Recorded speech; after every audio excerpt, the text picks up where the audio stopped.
countryside. You have examples such as like in the Kutek Hospital where they're doing very productive roof gardening, making use of what we would have deemed as non-productive space to now grow food. In my backyard at home now, I have put up planter boxes and I grow gailan, chaisim, xiaobaicai, and a whole range of herbs.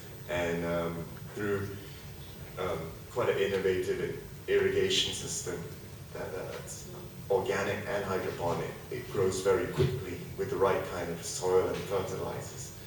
So having the right nutrients is very key to productivity, and that's one of the things that Singapore could be good at, providing the right kind of nutrients and the right kind of tech to upscale. So we grow the majority of our food in the countryside, but we can also grow it in our backyards or on our rooftops as well.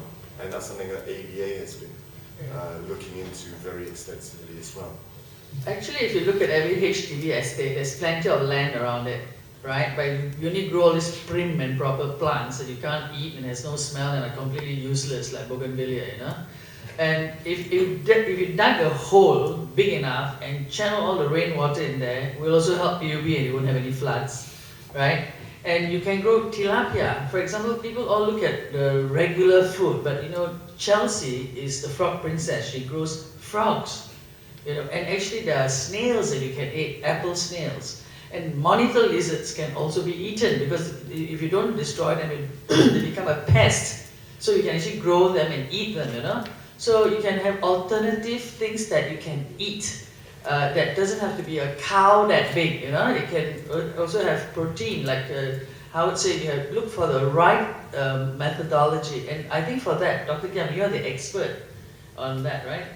You want to add to what you're doing in China? Or is that a secret now? Yeah. No, I won't put it in color, but I'm sure we have. Yes. I'll say a few words on the local farming. Yeah. As Shiong said, we have very few poultry farms, but those poultry farms can supply almost 30% of the eggs that we eat in Singapore. I think this is a very good achievement, especially in urban Singapore. I think Malcolm is here, he's growing fish, right? And a large amount of fish can be grown around the waters in Singapore. What we need is, as Kenny said, we have to close the gap by constantly innovating, constantly improving our production methods. And at the same time, keep in mind that we have to sustain the land, the farmland, sustain our seas to continue to be productive.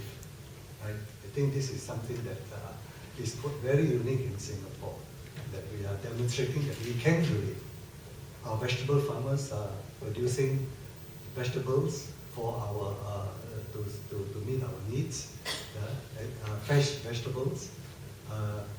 And what is important is that we in Singapore can demonstrate that you can farm very close to the urban areas without causing harm to the environment. And by doing so, we reduce the food miles. Just imagine, fish grown by Malcolm is just in the sea, less than 1 kilometer away from the marketplace, right? You want to get fish from Thailand, they come all the way, and they travel almost 24 hours on the road before they reach Singapore. How much energy is used in that, right?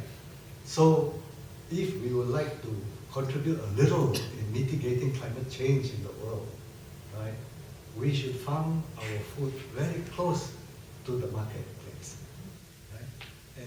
And this is something that in 2016 we hope we can demonstrate to the RASC and all the Commonwealth country members that such an approach can be made successful even in little Singapore. Chelsea, I believe you want to say something. I think to add on to that, I feel that basically what Singapore can offer, because farms are in the city, so what we can do is actually really to teach them ways of how we can improve our waste management. So it's one of the ways to actually to add value into your supply chain. So the people in the cities are the ones that need these raw resources and materials, and this is what we in the countryside have. So for example, I can only use the example of frogs from the frog farm. So we have a lot of waste, like the frog waste, meaning the innards, the skin, body parts that's not eaten by people. So all these accumulatively can be up to about 50% of the frogs that we supply to the market. So all this actually can be made back into fish food supply, which I can sell to Malcolm, for example, right? And people maybe who grow vegetables, they can make the vegetables that are not so a good quality to be sent to the market, put them back into compost. So I think it's about managing this waste, how to repackage it, and sell them back to the people in the cities who are growing the vegetables, for example, to Howard, maybe who might need the compost, the fertilizers. So I think what us in the countryside have, all these are prized possessions, which is all these raw materials, which will be useful for us, and we can contribute to society in that sense. Thanks, Chelsea. Thank you, Chelsea. Are there any more questions? Yes, Kelly.